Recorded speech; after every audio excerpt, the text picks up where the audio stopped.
Hey there. We don't have very many of these left. This is actually the last full one of the regular season. And I say full one, I mean, full hour. By the way, this hour, is Leprechaun Lunch, of course, on Sports Radio WSBT. Um, I'm Jim Irizarry. Yeah, next week, uh, we're we're getting kicked off at 12:45 for hockey. Gotta love that Thanksgiving sports schedule,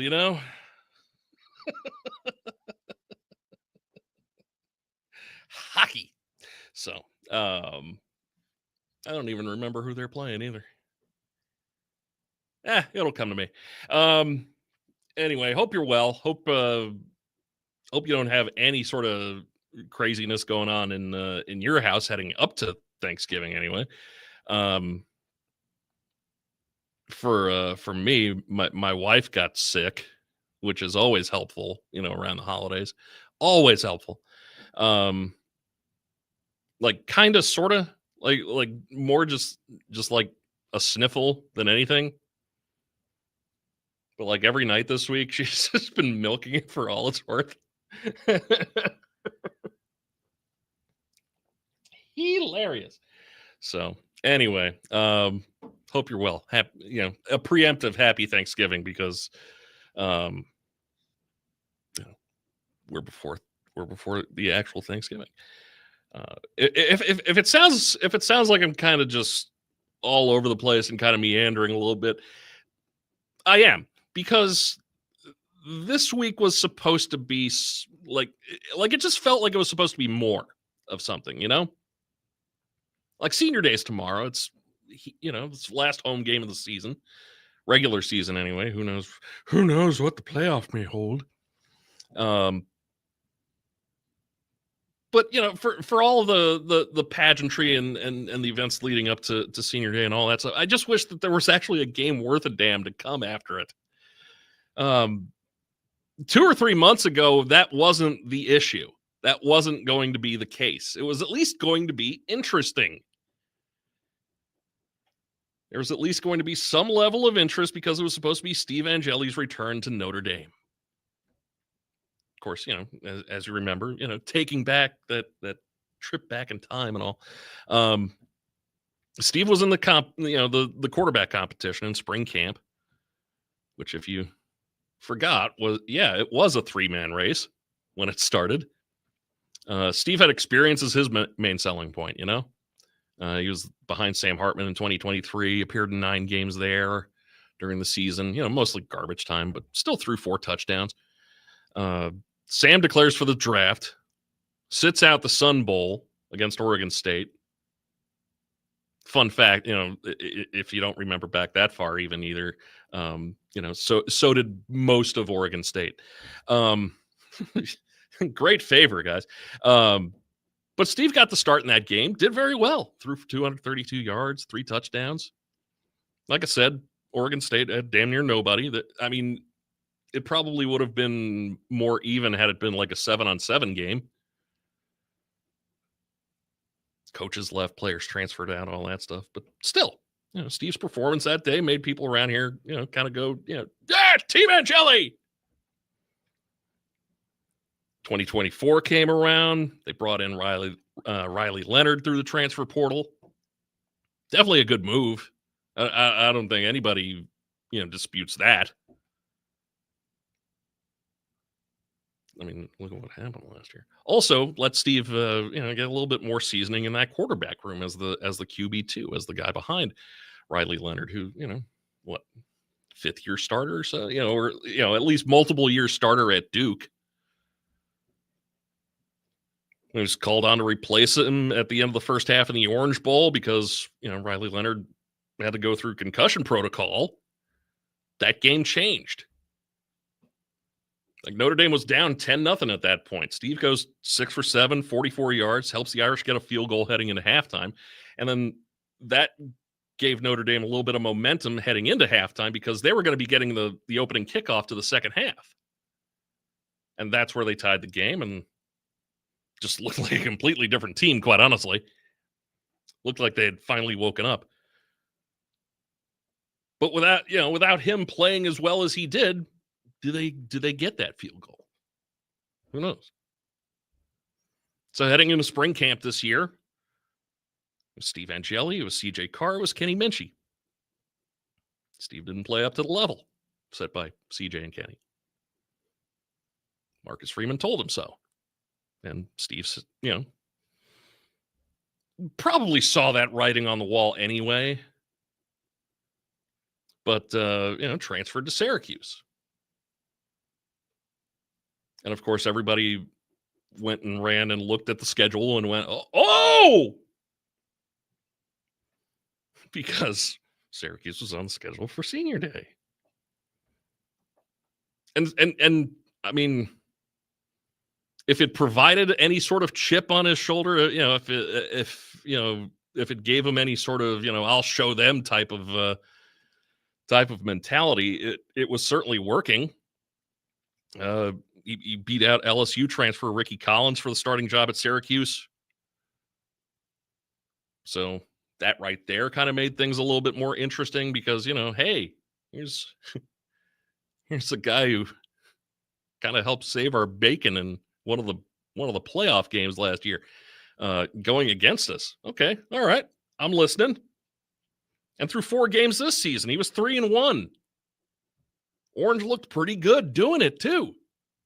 Granted, against, lesser competition and whatnot, they kind of got their butts handed to them by Tennessee, but that's, that's like 2 different levels between those 2 programs, Like there's an obvious gap.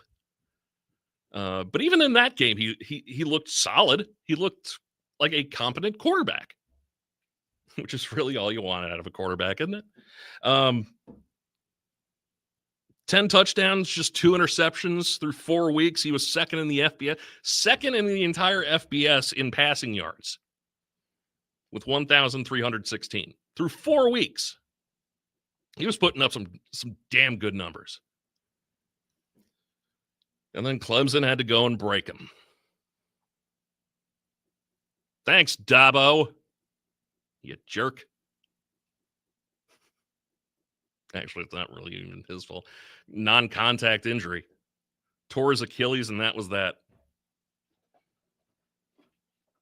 And I'm not gonna lie, I felt bad when I read about that. Not even just for because that definitely affected this game coming up tomorrow, but also just because after everything that he had gone through,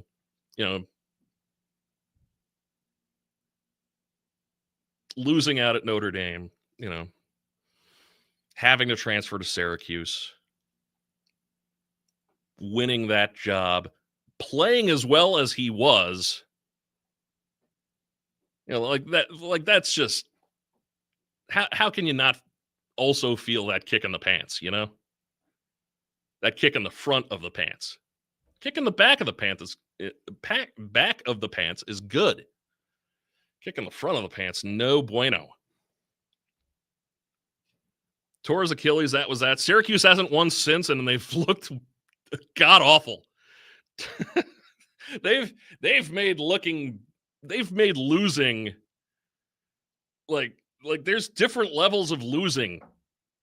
And granted, we all kind of figured that out early this season, when Notre Dame lost 2 top 15 team, 2 top 10 teams actually by a total of 4 points.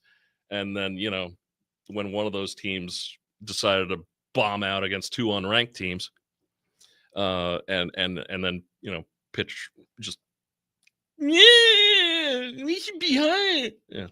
More on that in a second. But this really could have been a great game, or at the very least, a very interesting one.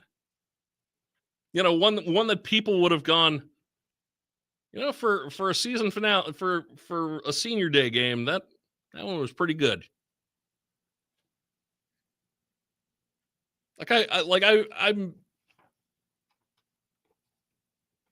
I'm thinking that, even if Syracuse would have been able to keep it close,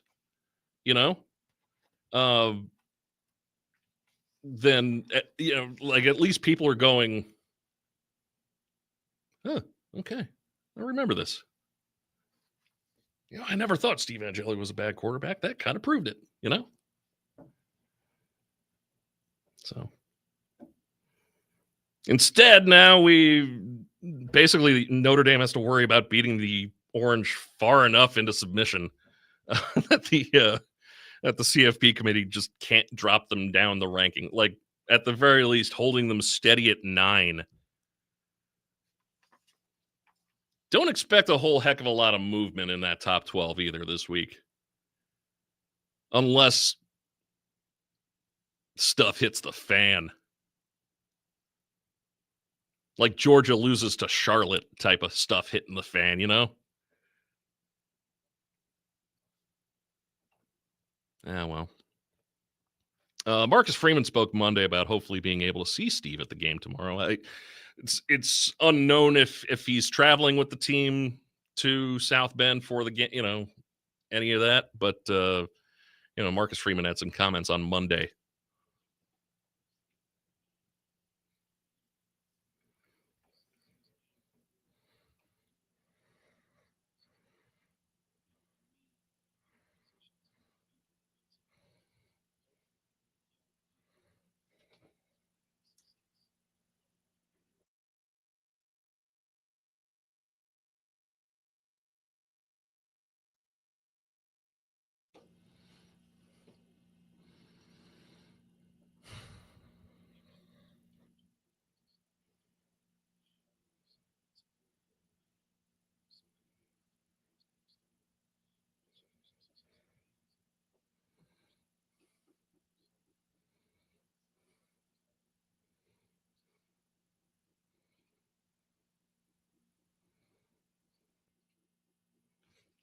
Sounds genuine there.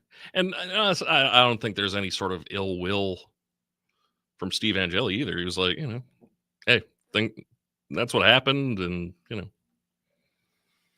I moved on. But man, this could have been so much more interesting. This really could, like this, like even if Syracuse is coming in here at 3-7, but with Angeli at quarterback, and he's, like it's mostly just because of their defense. Man, like that, it's still at least something to talk about. Couldn't even get that because, of a non-contact. That's the worst part of it too.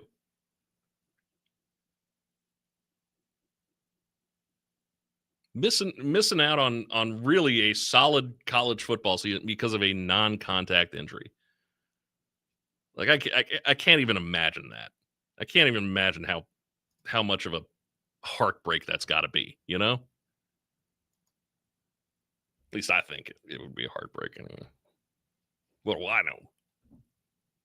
So anyway, Notre Dame and Syracuse tomorrow, 3:30 kickoff, by the way. Our coverage will start at 11 a.m. Game day live at the Linebacker one last time in the regular season. So join us for that. Don't worry. There's heaters. There's a tent. Everything's good. All right. Bring your thirst. Bring your hunger too. Good food at the Linebacker. Good food. In the top 25 tomorrow, like I mentioned, I mean, it's really just kind of a like it. Let's see. Let's just look at the top 12 even. Look at that schedule. Okay. So in addition to Syracuse and Notre Dame, you've got Missouri and Oklahoma. That's definitely something that Irish fans should keep an eye on. If Missouri is able to pull that upset in Norman, that sets some things in motion. And then, you got Miami right there at number 13. They've got Virginia Tech. You've got USC and Oregon, number 15 versus number 7. That could set, if USC.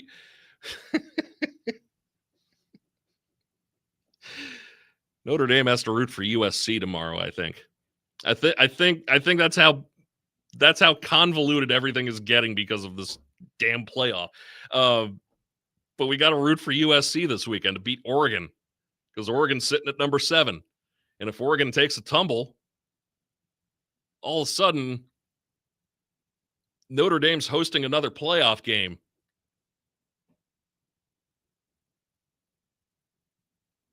Do we buy Chad Bowden a thank you card? Do we send a bouquet to Kennedy Urlacher? What are we doing at?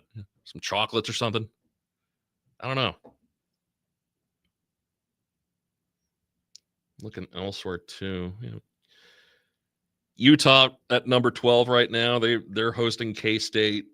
Number 11 BYU is at Cincinnati. If K-State and Cincinnati wanted to hang L's on Utah and BYU, be my guest. It only helps. So if there's one guy from ESPN to actually listen to as far as Notre Dame's fate is in the college football playoff, it's Greg McElroy. He's kept things pretty well down the middle, really for as long as he's been broadcasting. Like he's really, I think he's one of the better ones, one of the better college football analysts out there. He's got the Always College Football podcast, and he says that Notre Dame doesn't necessarily control its college football playoff fate.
So outside of that, I mean, Rutgers at Ohio State, Samford at Texas A&M. Good late season FCS versus FBS matchup there. Charlotte at Georgia. IU's off this weekend. They get the bye week right before the bucket game. Does that seem fair? Eastern Illinois at Alabama. That's another FBS and FCS matchup. Like, just, come on. Like, for all of the bluster that the SEC puts up, I mean, like, come on, man. There's at least FBS teams that would make this look respectable. Nah. Nah. Well, anyway. Some picks coming up. Definitely got some picks. I mean, it 10-10 last week. Broke even. Hey.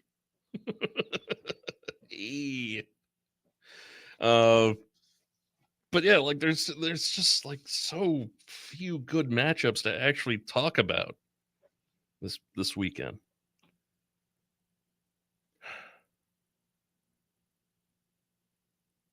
Like the penultimate weekend of the regular season in college football. And like there's 3 games. 3 games worth the actual primetime scheduling that they get. One of those, of course, being Rutgers at Ohio State. That's not going to be a bloodletting. Seriously, Fox is going to show a murder at noon tomorrow. Congratulations, guys. Anyway, we'll make some picks coming up here in just a few. It's a bad schedule. It's another bad week. And this shouldn't be the bad week. Like, I get rivalry games all next weekend, and that'll be great, but this falls flat.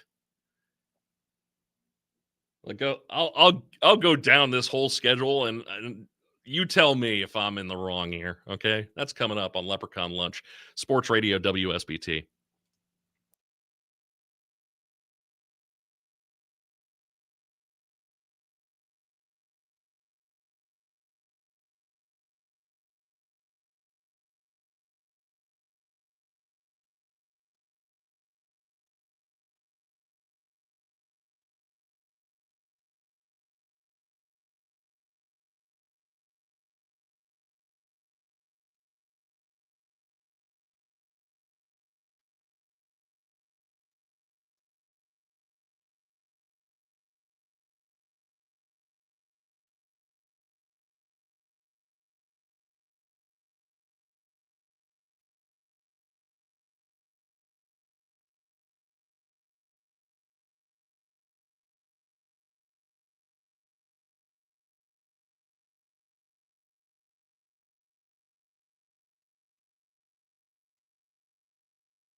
Leprechaun Lunch, right now,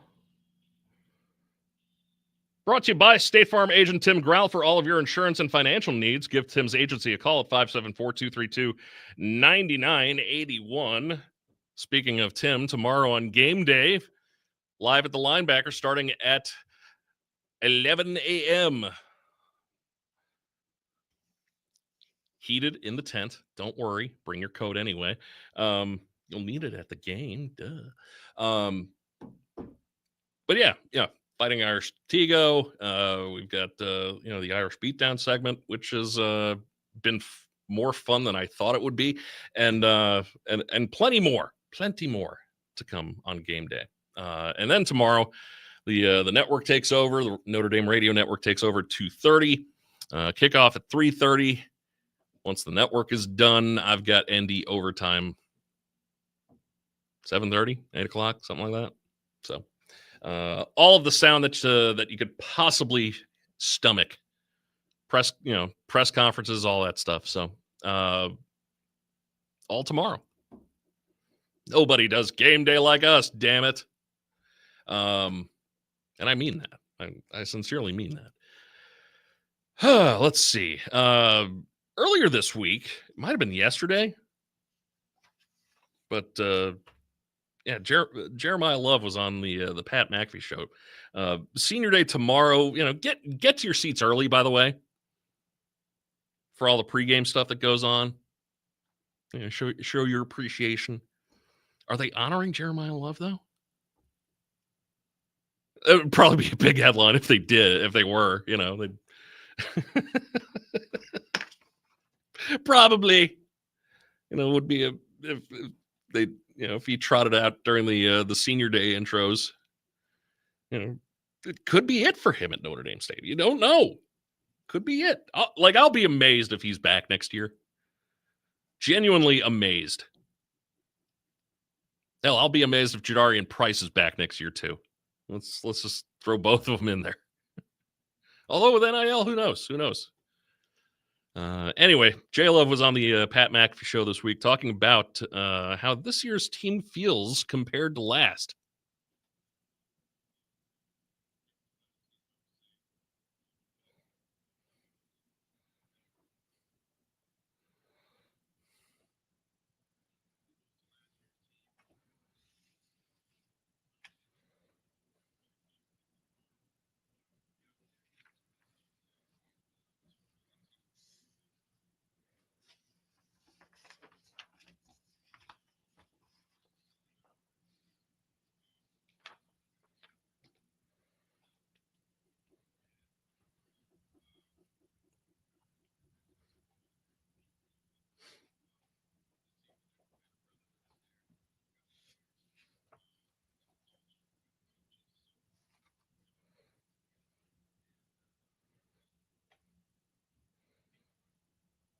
It's all you can do, especially in regards to controlling your own fate.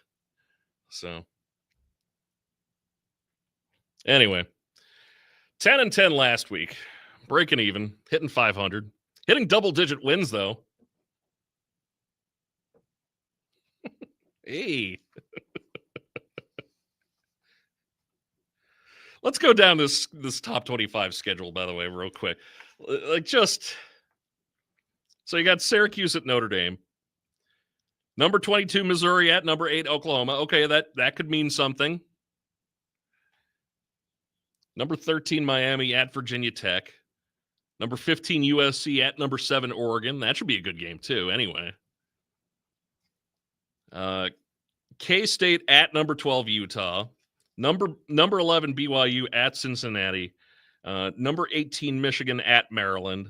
Rutgers at number 1, Ohio State. Samford at number 3, Texas A&M. FCS and FBS. So in November, Charlotte at number 4, Georgia. Shockingly not an FCS FBS matchup. But this one is Eastern Illinois at number 10, Alabama. You got Kentucky at number 14, Vanderbilt. You got Arkansas at number 17, Texas. You got number 24, Tulane at Temple. You got TCU at number 23, Houston. Pitt at number 16, Georgia Tech. Hey, Pat Narduzzi, there's a game for you to care about. Number 20, Tennessee in the swamp at Florida. Number 21, Illinois at Wisconsin. And number 25, Arizona State at Colorado. Bring on the Thanksgiving lineup. Holy hell.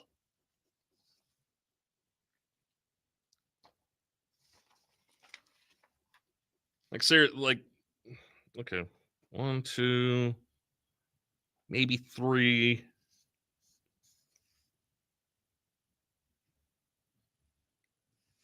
Ugh.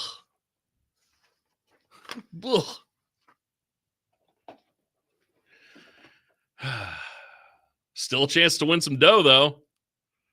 Keep in mind, I was 10-10 last week, so buyer beware.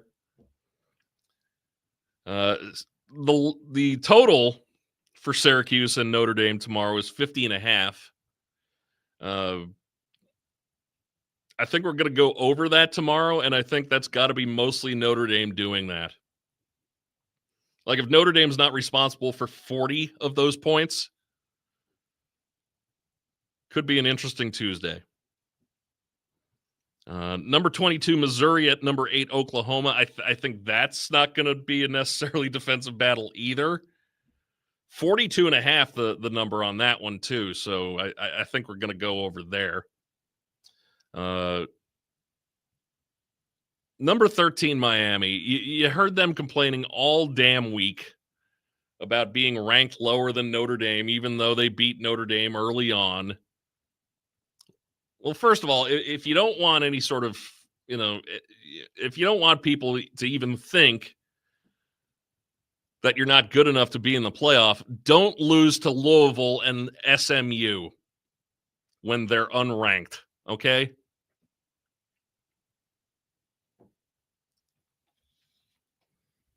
Like, you only beat Notre Dame by 3 anyway, all right? Notre Dame's 2 losses are by a combined 4 points. You got shellacked by 2 unranked teams. Good job, guys. Shut up, sit down.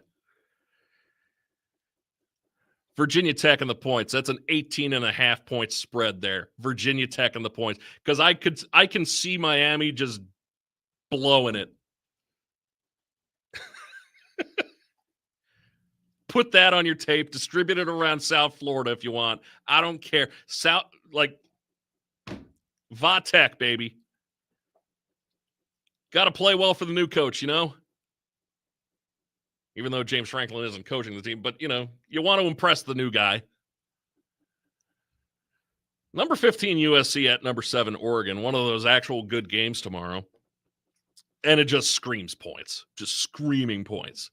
Last 10 meetings between USC and Oregon have produced at least 54 points. 8 of them going over 60. Good God. Probably going to see another high-scoring game on Saturday. Neither one of these teams known for their defense, although Oregon's defense did start Penn State's descent down the toilet.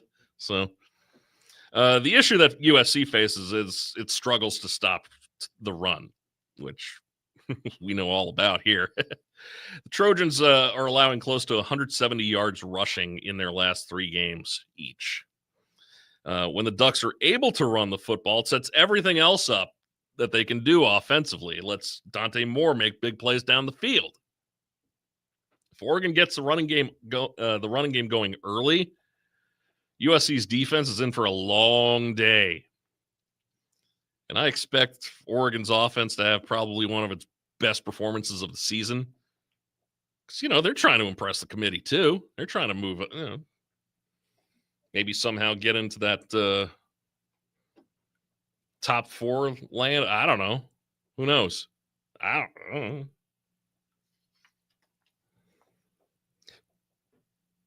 Team total on Oregon is looking very attainable.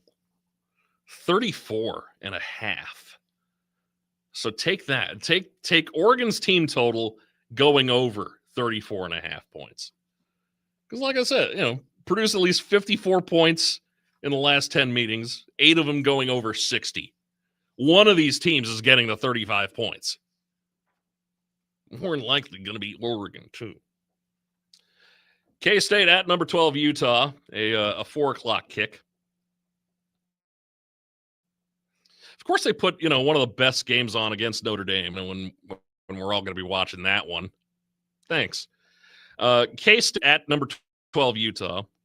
17.5 point spread on this game. That's a huge number to lay in a conference game this late in the season.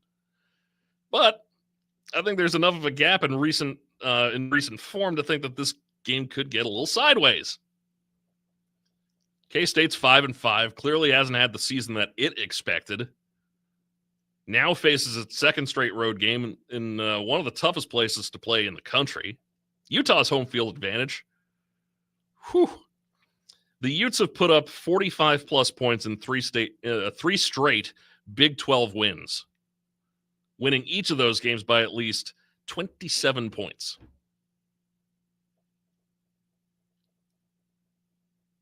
That's just in general. At home, even bigger. While the Utes are buzzing, though, K-State, after a fairly god-awful offensive performance in a 14-6 win at Oklahoma State. God, remember when they used to be interesting, too? I think Utah just runs away with this one. So, yeah, play that 17.5. If they don't cover that, I will be upset. In addition to, whoever else makes that pick too. Number 11 BYU at Cincinnati. That's a close game. Cincinnati's at home. Night game. Although, weather doesn't really matter between those two. They're both kind of in the same kind of climate. BYU only favored by 2.5 points, so that's going to be a close game. I think Cincinnati covers that. I think Cincinnati could pull off the upset there.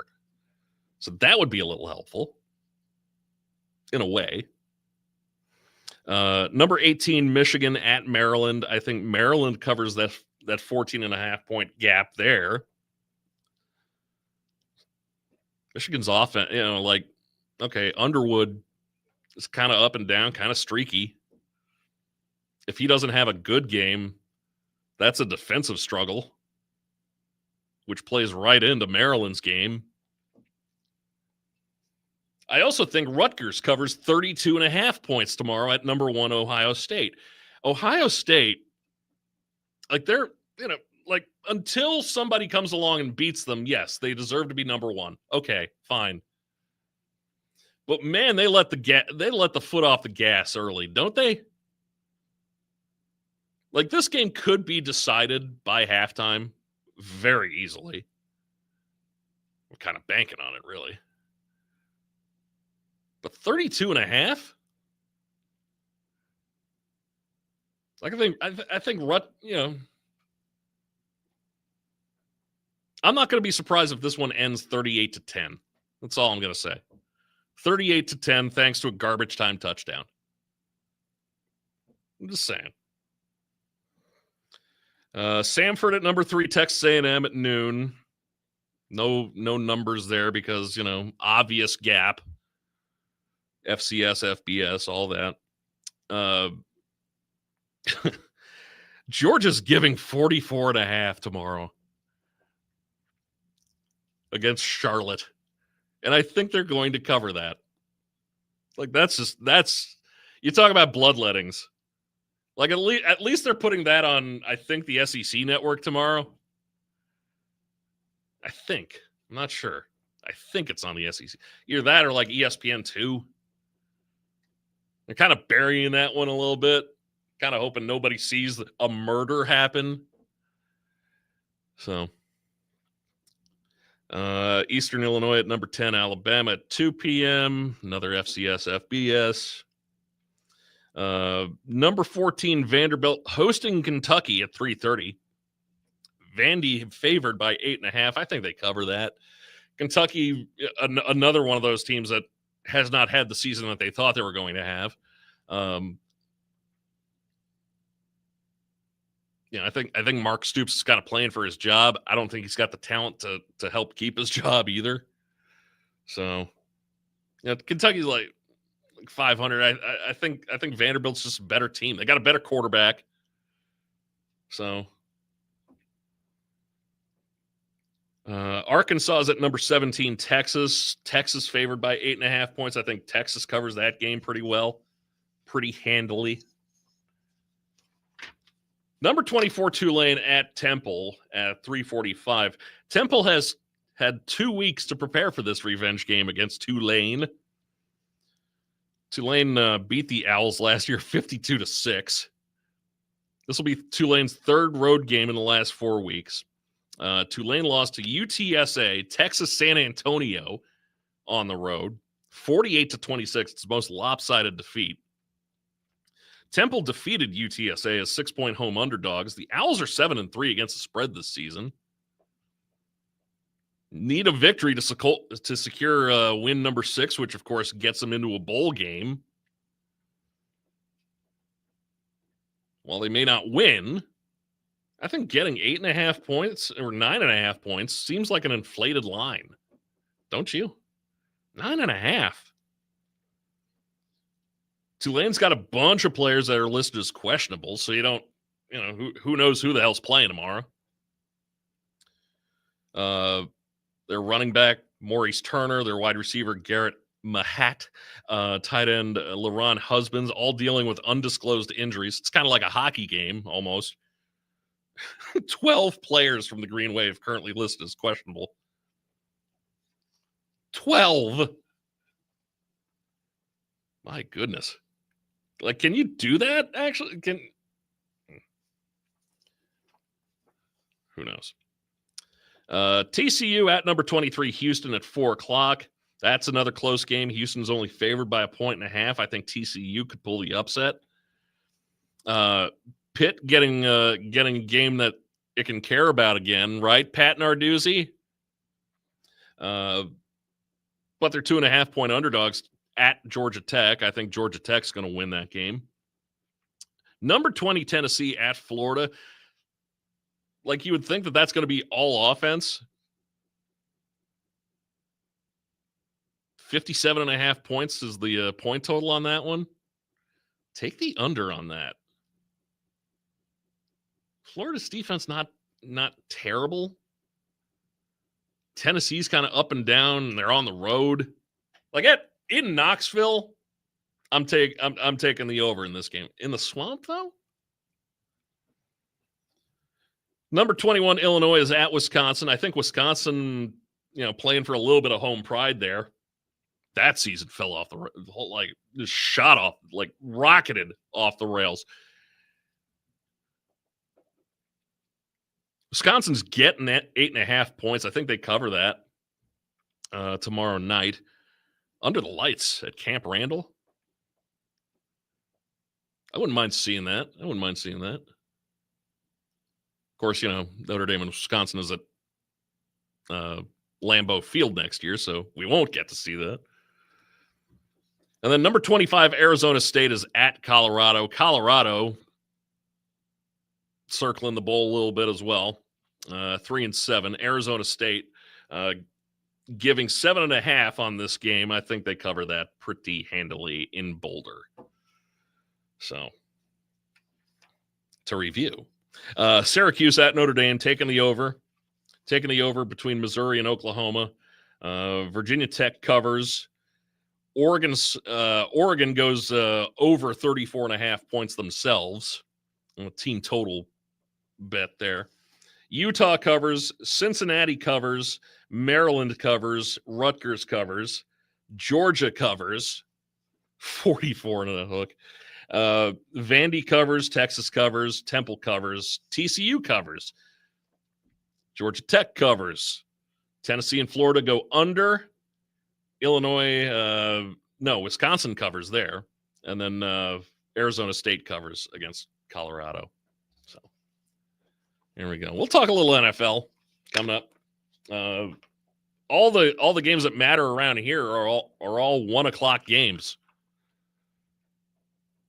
So we'll talk about that a little bit coming up. Leprechaun lunch wrapping up after this on Sports Radio WSBT.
Game day getting underway at 11 a.m. tomorrow, live at the Linebacker. Join us out there. Frank Pomerico going to be joining us from the 1973 National Championship team. Frank's always a good listen, too, even. Just tune in for that. Frank knows what he's talking about as far as football goes. Always good to talk to Frank. Kickoff at 3:30, of course. So be there early. Be in your seats early for senior day. Just saying. Little NFL betting talk right now. Why not? All Bears kick off at 1, the Lions kick off at 1, the Colts kick off at 1. The last time I checked, the Bears were on the schedule for the 1 o'clock slot on 22. And the Lions and Giants get the Fox slot here locally. Colts fans right now are driving off of the road. Like, is there anything worse than a Colts fan when they're good? Ugh. Like I can't hate that team. You know, Jonathan Taylor, for God's sakes, how can you not watch that guy play football? But anyway, things could change. Who knows? If Colts fans make enough noise, who knows?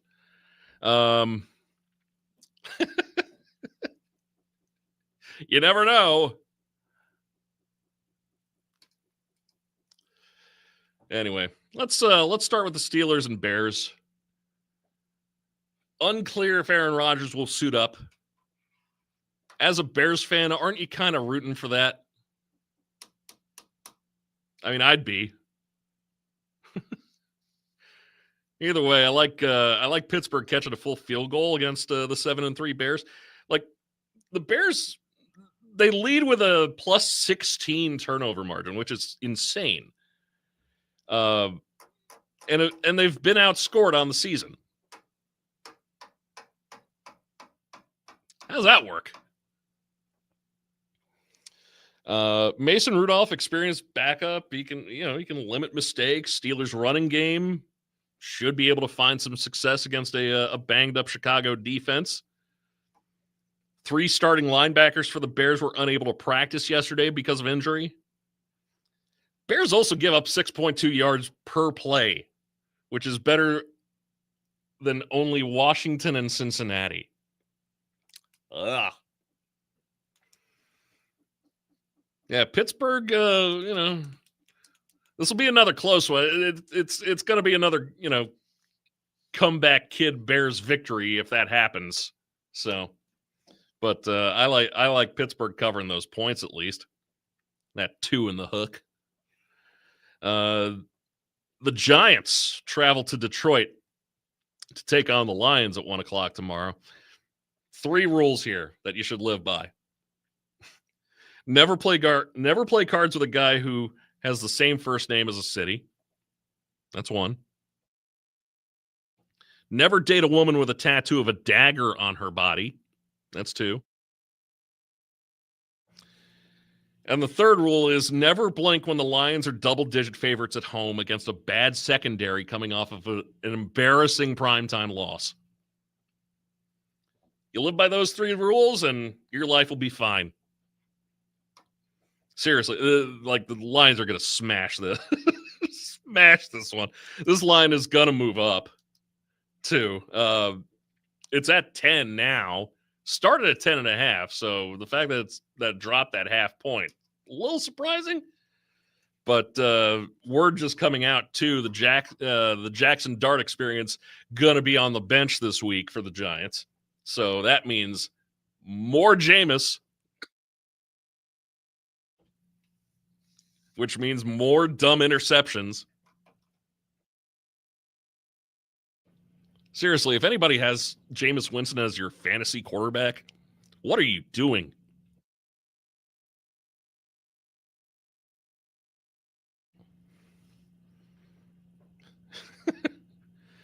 Jameis Winston against a secondary that flips aggressive throws into good field position and or points. Huh. What would I take? And then also at 1 o'clock, the Colts at Kansas City, which, that's not a terrible early slate, even if all three teams that people care about for the most part around here are all playing at the same time. Chiefs came off of a bye facing a must-win scenario to stay alive in their division race last week. And instead, Patrick Mahomes looked like he body switched with Bo Nix. Yeesh. Colts number one offense in yards per play, a team with a decent edge over the Chiefs on defense as well. Although DeForest Buckner, he's on IR right now. He's missing the next 4. Turnovers have been the only thing to trip up the Colts offense, really. And yet the Chiefs defense managed no turnovers against 5 of the 6 top teams it faced, losing 4 of those games.